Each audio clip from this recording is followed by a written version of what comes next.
Hello students, मेरा नाम है आशीष कपूर और हम आइंस्टीन की स्पेशल थ्योरी ऑफ रिलेटिविटी पे एक सीरीज ऑफ लेक्चर हम शुरू कर रहे हैं।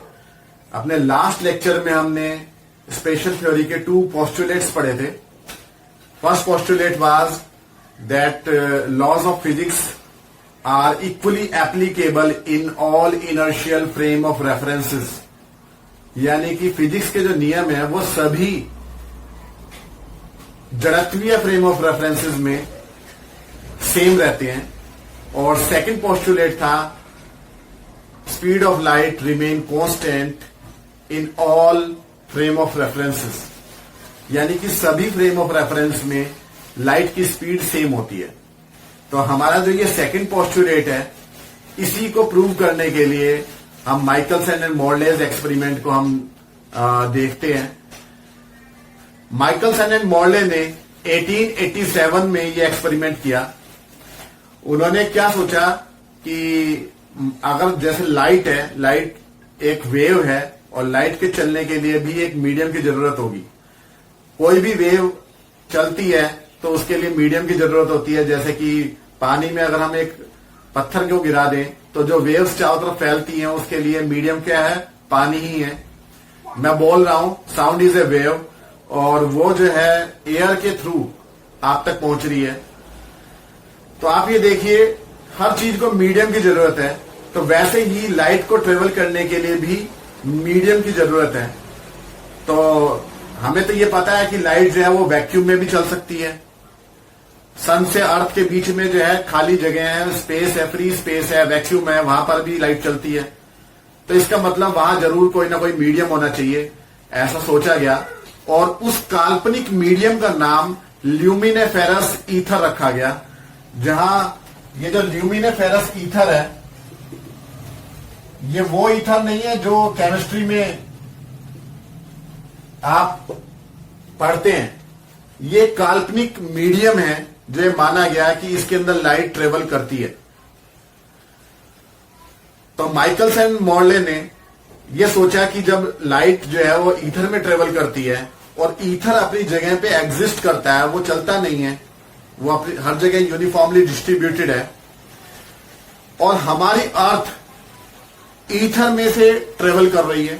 आपको पता है हमारी अर्थ अपनी एक्सिस पे रोटेट करती है, साथ ही साथ हमारी अर्थ जो है वो सन के चारों तरफ चक्कर लगाती है। तो इसका मतलब हमारी अर्थ और ईथर के बीच में एक रिलेटिव मोशन होना चाहिए, और इस रिलेटिव मोशन की वजह से अर्थ के चलने की डायरेक्शन में स्पीड ऑफ लाइट अलग होनी चाहिए और उसकी अपोजिट डायरेक्शन में या उसके परपेंडिकुलर डायरेक्शन में स्पीड ऑफ लाइट अलग होनी चाहिए। जैसे कि अगर आपके पास में कोई एक कार है, ये कार मूव कर रही है मान लीजिए 10 मीटर पर सेकंड की स्पीड से, और एक दूसरी कार है वो 6 मीटर पर सेकंड की स्पीड से अगर सेम डायरेक्शन में चल रही है, तो इस दूसरी कार के लिए पहली कार की स्पीड कितनी हो जाएगी? रिलेटिव स्पीड हो जाएगी 10 - 6 यानी कि 4 मीटर पर सेकंड। और अगर ये दोनों आमने सामने से आ रही हो, यानी कि ये 6 मीटर पर सेकंड इधर से आ रही है, तो इस कार के लिए इस कार की स्पीड कितनी हो जाएगी? 10 + 6 यानी कि 16 मीटर पर सेकंड। तो इसका मतलब क्या है कि आपका जो है अगर खुद आप मोशन में है तो आपको दूसरी मोशन वाली जो चीज है उसकी स्पीड अलग महसूस होती है। तो यही रिलेटिव मोशन होता है। तो इसे देखने के लिए, लाइट के रिलेटिव मोशन को देखने के लिए अर्थ के रिस्पेक्ट में माइकलसन एंड मोरले ने एक्सपेरिमेंट किया। तो अपने एक्सपेरिमेंट को पूरा करने के लिए माइकलसन एंड मोरले ने एक सेमी ट्रांसपेरेंट ग्लास की शीट ली। ये आपकी सेमी ट्रांसपेरेंट ग्लास की शीट है और ये एक लाइट का सोर्स है, इधर से लाइट आ रही है, और ये जो शीट है ये 45 डिग्री बनाते हुए रखी गई है इस लाइट की डायरेक्शन के साथ में। ये जो ग्लास की शीट है ये ट्रांसपेरेंट है, सेमी ट्रांसपेरेंट है, यानी कि इसमें से पार्शियली लाइट पार हो सकती है, ट्रांसमिट हो सकती है, और पार्शियली रिफ्लेक्ट हो सकती है। तो जब कोई लाइट की बीम इस सेमी ट्रांसपेरेंट ग्लास की शीट के ऊपर डाली जाती है तो उसका कुछ पार्ट तो यहां से रिफ्लेक्ट हो जाता है। मान लीजिए ये पार्ट नंबर 1 है, इसे हम रे नंबर 1 से डिनोट कर रहे हैं, और कुछ पार्ट इसमें से ट्रांसमिट हो जाता है। जो पार्ट लाइट का इसमें से रिफ्लेक्ट होता है वो सामने एक मिरर से, मिरर जो है वो इस पाथ के परपेंडिकुलर रखा गया है, वो इस मिरर से कोलाइड करता है, टकराता है और वापस लाइट रिफ्लेक्ट हो जाती है, उसी पाथ पे रिट्रेस हो जाती है। इसी तरीके से जो सेकंड रे है वो सामने से यहां मतलब स्ट्राइक करती है और फिर वापस इसी रास्ते पे वापस आ जाती है। दोनों रेज यहां पहुंच के रिफ्लेक्ट होती हैं और ये नीचे की तरफ आती हैं। यहां ये दोनों रेज दिखा रखे हैं, एक ये और एक ये, दीज आर टू रेज। और यहां पर एक इंटरफेरोमीटर होता है जिसके अंदर ये एंटर करती हैं और इंटरफेरेंस होता है। अब इंटरफेरेंस आपको पता होगा कि क्या होता है। जब लाइट की दो रेज अगर सेम फेस में एक दूसरे के साथ में मिलती हैं तो वहां पर लाइट की इंटेंसिटी बढ़ जाती है, ब्राइट फ्रिंजेस जनरेट होती हैं। और अगर वो अपोजिट फेस में मिलती है कि एक का क्रस्ट और दूसरे का ट्रो, तो वहां पर क्या होता है, लाइट की इंटेंसिटी कम हो जाती है। और अगर दोनों light equal amplitude and equal wavelength की है तो लाइट की रिजल्टेंट इंटेंसिटी उस पॉइंट पे 0 हो जाती है। तो ये इंटरफेरेंस होता है यहां पर। तो मान लीजिए यहां पर एक ब्राइट फ्रिंज बन रही है, कंस्ट्रक्टिव इंटरफेरेंस हो रहा है, और ये पूरा जो सिस्टम है ये ईस्ट वेस्ट डायरेक्शन में रखा गया है, यानी कि ये डायरेक्शन ईस्ट है और ये डायरेक्शन वेस्ट है। यानी कि अर्थ के साथ साथ ये पूरा सिस्टम भी ईस्ट की तरफ को मूव कर रहा है। अर्थ आपको पता है वेस्ट से ईस्ट की तरफ रोटेट करती है अपनी एक्सिस पे। तो हम ये मान सकते हैं ये जो पूरा सिस्टम है लाइट का, मिरर का और ये जो साथ में आपका सेमी ट्रांसपेरेंट ग्लास शीट का, इंटरफेरोमीटर का, तो ये भी अर्थ के साथ में उसी डायरेक्शन में मूव कर रहा है। तो आपको यहां पर कुछ ना कुछ, मान लिया आपको ब्राइट फ्रिंज मिली है, कंस्ट्रक्टिव इंटरफेरेंस हो रहा है। अब अगर आप इसे घुमा दें, रोटेट कर दें पूरे सिस्टम को 90 डिग्री के एंगल से, तो होना क्या चाहिए, अगर लाइट अर्थ की रेस्पेक्ट में अलग वेलोसिटी से मूव कर रही है, यानी कि लाइट जो है वो ईथर के अंदर मूव करती है जैसा कि पहले सोचा जाता था, तो अगर हम इसे 90 डिग्री के एंगल से रोटेट कर देंगे तो क्या होगा कि ये जो रे नंबर 1 है ये रे नंबर 2 के प्लेस पे आ जाएगी, रे नंबर 2 रे नंबर 1 के प्लेस पे आ जाएगी। और यहां पर इंटरफेरेंस में एक शिफ्ट आ जाना चाहिए, लाइट की जो स्पीड है वो चेंज हो जानी चाहिए, अलग अलग लाइट की स्पीड 1 और 2 की, और यहां पे एक शिफ्ट आ जाना चाहिए। ऐसा इसलिए है कि मान लिया आपके पास में ये दो रेज हैं लाइट की और ये यहां इसमें इंटरफेरेंस हो रहा है, कंस्ट्रक्टिव इंटरफेरेंस हो रहा है। अब अगर एक की भी स्पीड में थोड़ा सा चेंज आता है, एक रे की भी, तो यहां पर ये रेज एक दूसरे की कंपैरिजन में थोड़ी सी शिफ्ट हो जाएंगी और यहां पे हो सकता है डिस्ट्रक्टिव इंटरफेरेंस हो जाए। और अगर थोड़ा सा और चेंज आता है तो हो सकता है फिर से कंस्ट्रक्टिव इंटरफेरेंस हो जाए, और अगर और थोड़ा चेंज आता है तो फिर से डिस्ट्रक्टिव इंटरफेरेंस हो जाए।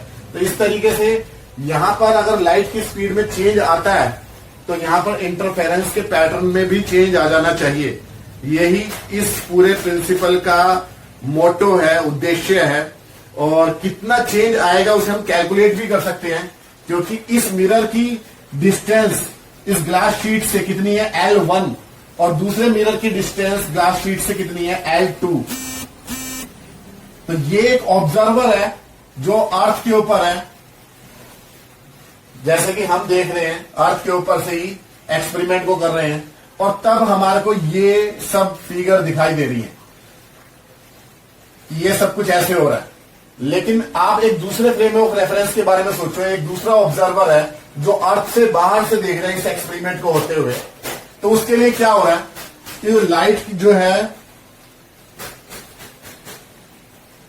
ये जो रे है जो यहां कोलाइड करके ऊपर जा रही है परपेंडिकुलरली, उसके लिए जैसे ही ये रे यहां से ऊपर जाएगी वैसे ही पूरा सिस्टम और पूरा हमारा फ्रेम ऑफ रेफरेंस अर्थ के साथ में थोड़ा सा आगे मूव कर चुका होगा ईस्ट डायरेक्शन में।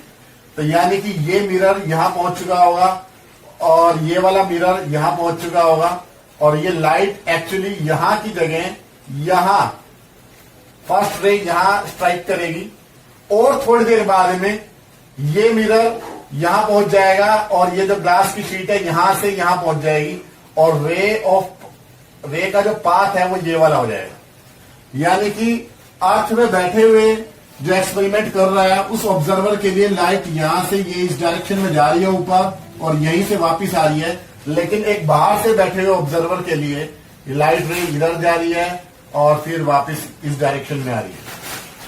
तो लाइट को यहां से यहां तक पहुंचने में जो टोटल टाइम लगा है, या फिर यहां से यहां टकरा के वापस यहां तक आने में कितना टाइम लगा है, लेट T1 टाइम लगा है। T1 टाइम में लाइट वापस वहीं आ जाती है। और अगर हम आधे रास्ते का टाइम देखें यहां से यहां तक का, तो वो T1 डैश है। T1 dash is equal to T1 divided by 2। T1 का आधा होगा। तो एक्सपेरिमेंट को समझने के लिए थोड़ा सा मैं यहां से सरफेस इसे साफ करता हूं, चलते हैं फिर आगे।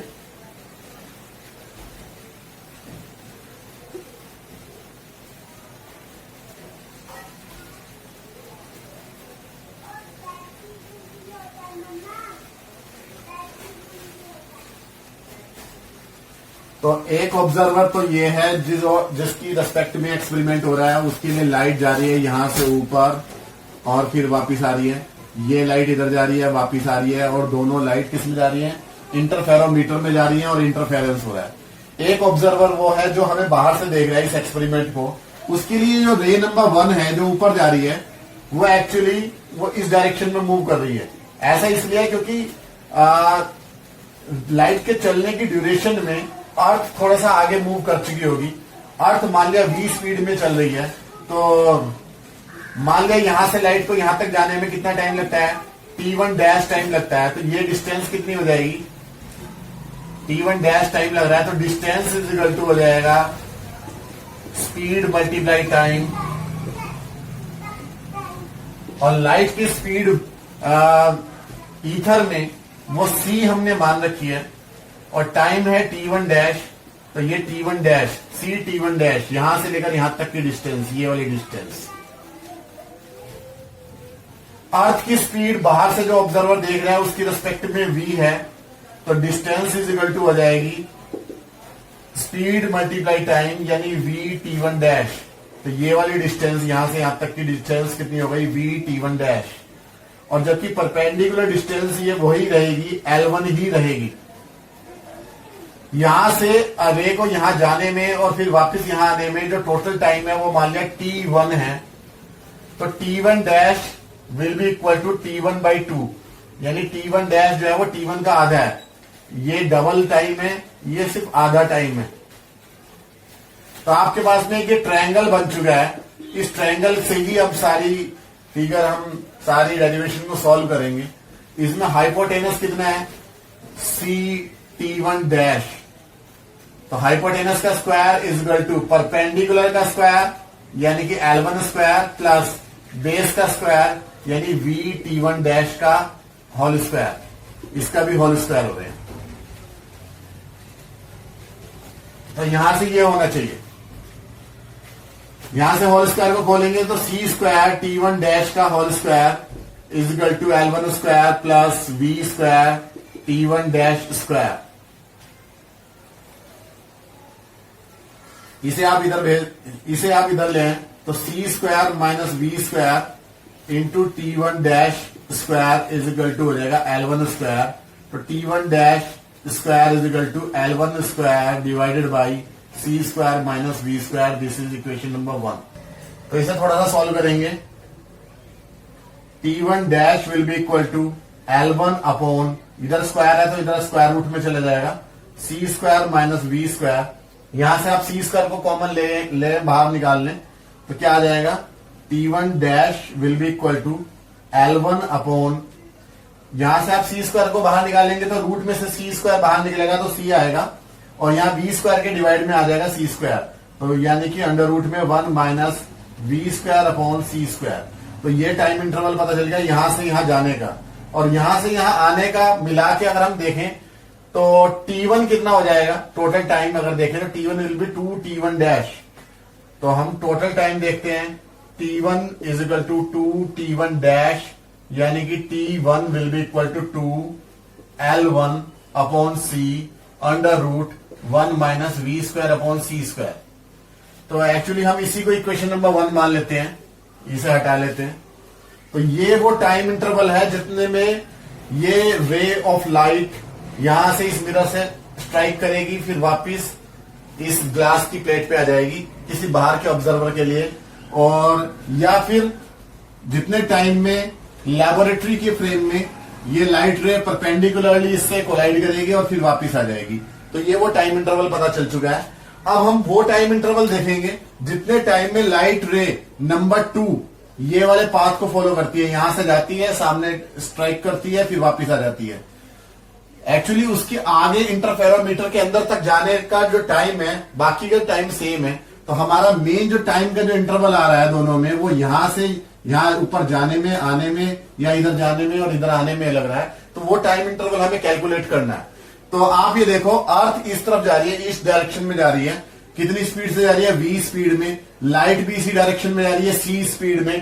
तो आपको पता है रिलेटिव वेलोसिटी से अगर हम अर्थ पे बैठ के इसे देखें तो लाइट की रिलेटिव वेलोसिटी क्या होनी चाहिए? In the direction of light. उस टाइम के हिसाब से जिस टाइम ये एक्सपेरिमेंट किया गया था, अभी तो हमें पता है कि लाइट की स्पीड सेम रहती है, वो रिलेटिवली चेंज नहीं होती है। लेकिन उस टाइम के हिसाब से अगर हम देखें तो c माइनस वी होनी चाहिए जाने के टाइम पे, और वापिस आने के टाइम पे क्या होनी चाहिए कि अर्थ जा रही है इस डायरेक्शन में, इस डायरेक्शन में v स्पीड से, और लाइट आ रही है c स्पीड से। तो रिलेटिव वेलोसिटी हो जाएगी c minus V, c plus we.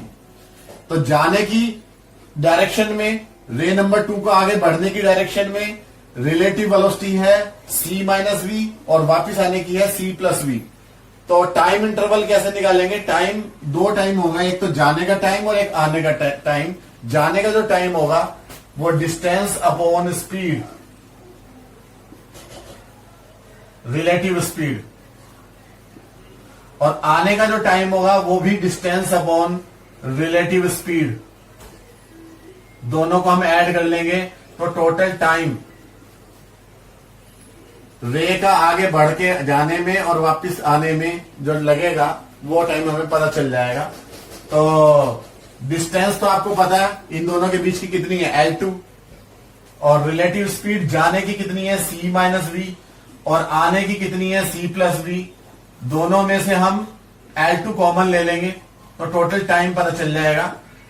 Time इसे हम मान रहे हैं T2, तो T2 will be equal to L2 common आ जाएगा 1 upon C minus V plus 1 upon C plus V. इनकी क्रॉस मल्टीप्लाई कर लेंगे, इसकी इधर और इन दोनों के आपस में।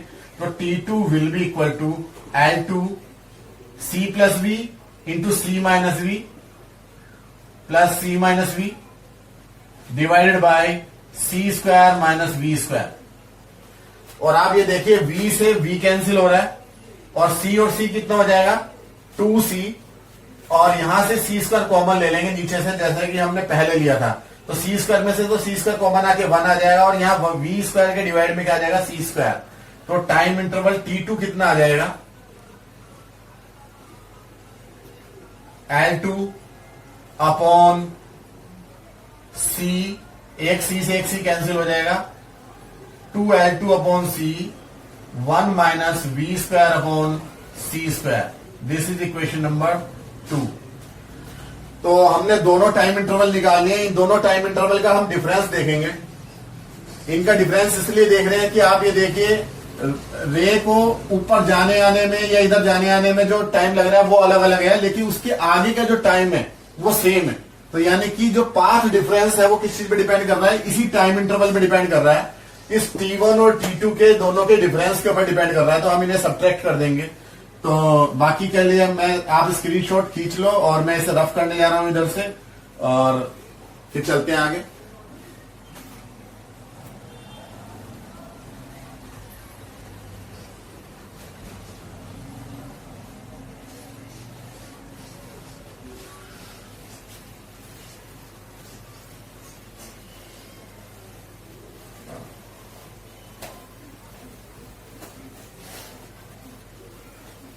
हमारे पास में ये दोनों टाइम इंटरवल हैं, equation number 1 and equation number 2 में।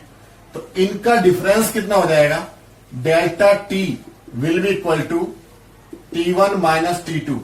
रे नंबर 1 को जितना टाइम लगा है यहां जाके वापस आने में, माइनस रे नंबर 2 को जितना टाइम लगा है।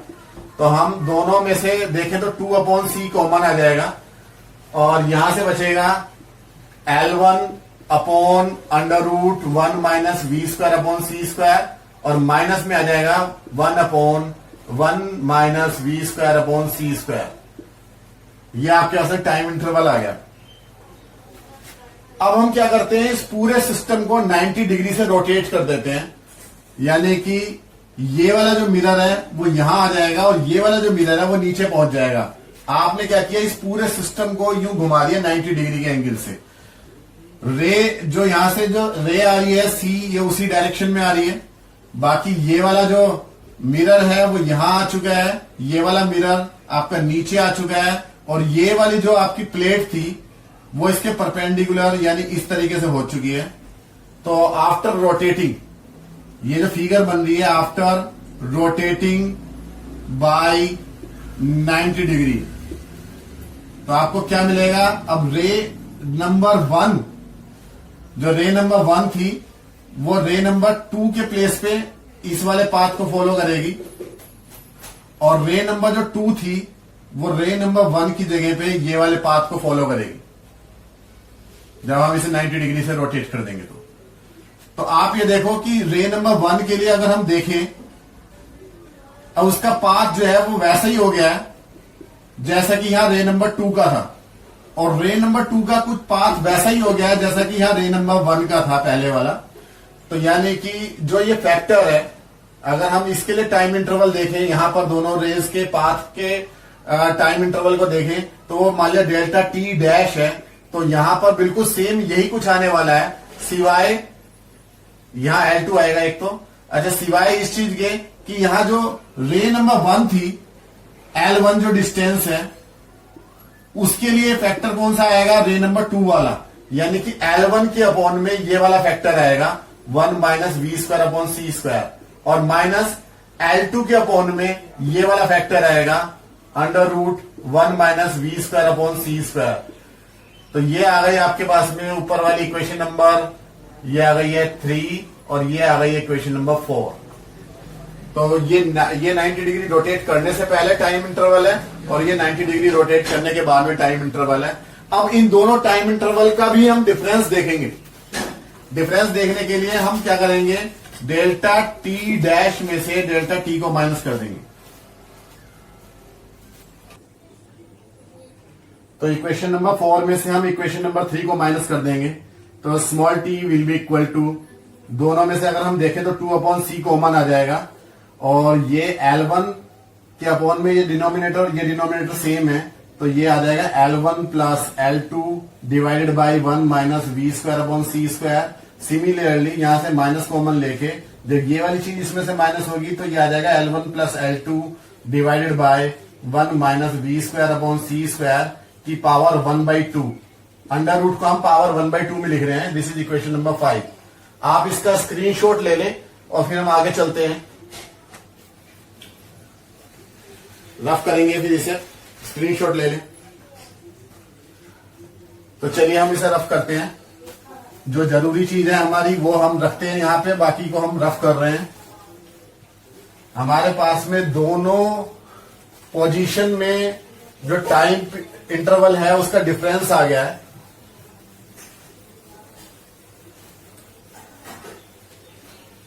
और इसका काफी यूज है।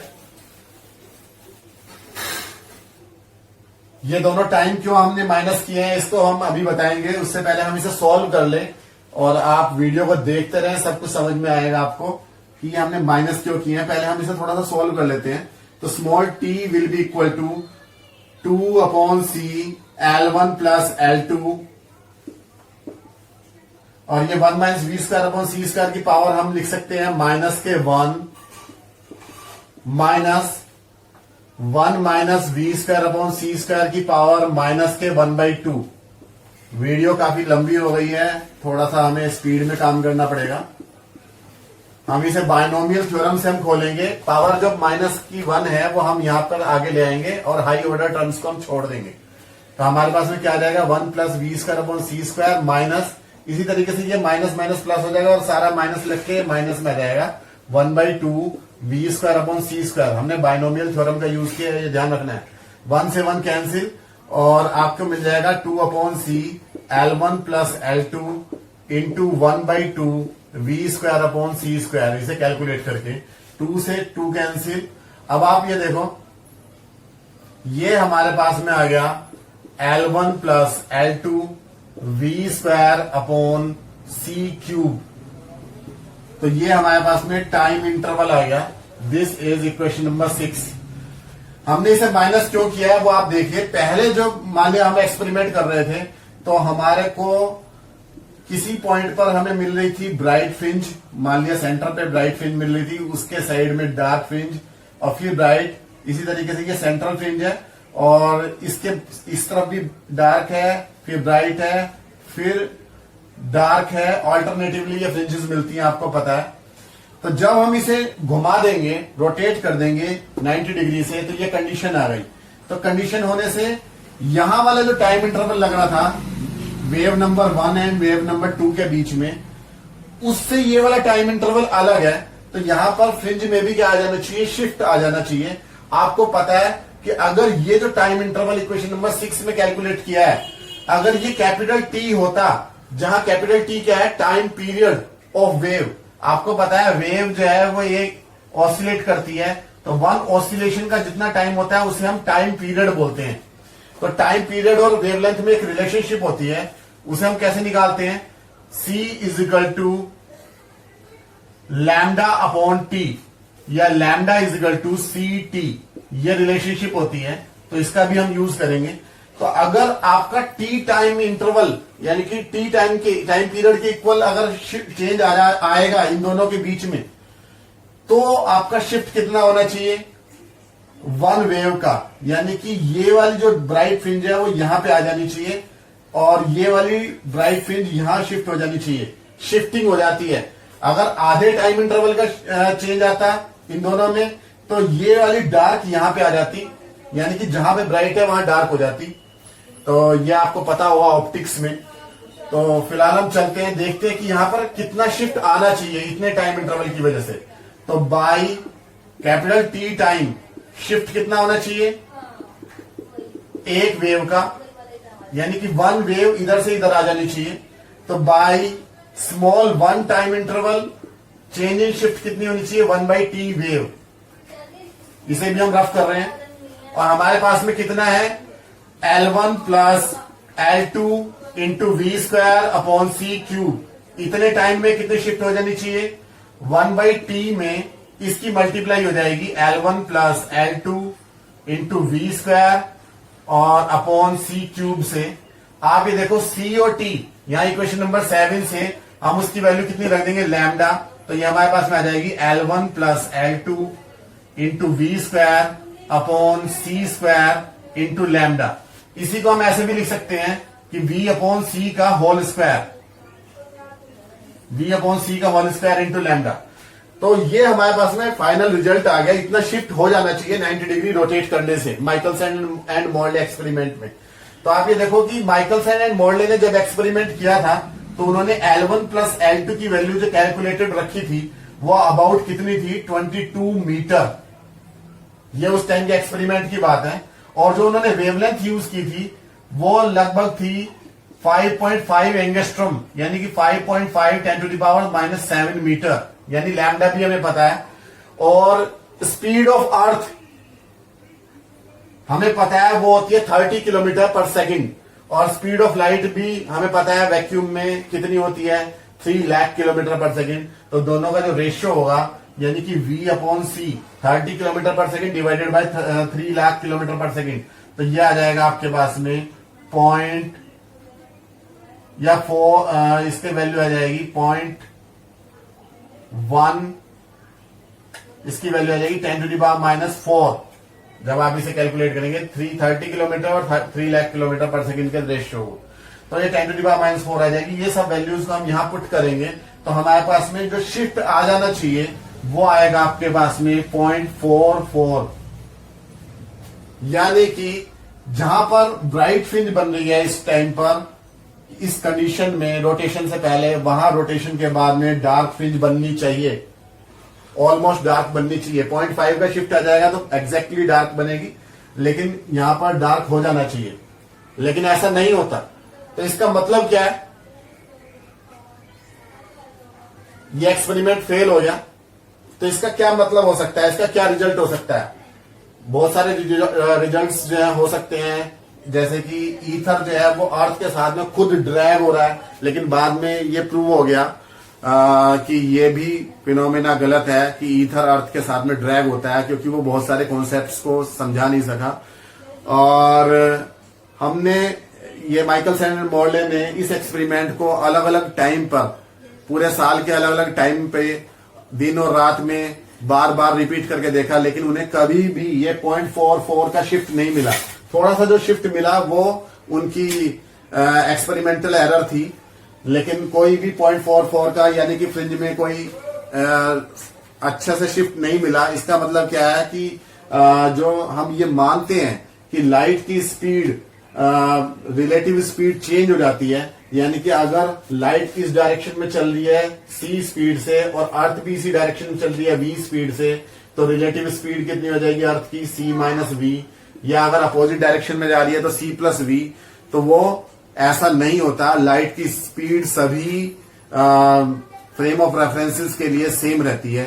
तो ये Michelson and Morley experiment का रिजल्ट रहा, और यही जो है बेसिक का काम करता है आइंस्टीन की स्पेशल थ्योरी ऑफ रिलेटिविटी के लिए। और आपने इस लेक्चर को समझा, इसके लिए थैंक यू। और आने वाले लेक्चर्स में हम लेंथ कॉन्ट्रैक्शन और टाइम डायलेशन की बात करेंगे, उसे भी आप समझें। बने रहिए हमारे साथ में, चैनल को सब्सक्राइब कीजिए। Thank you.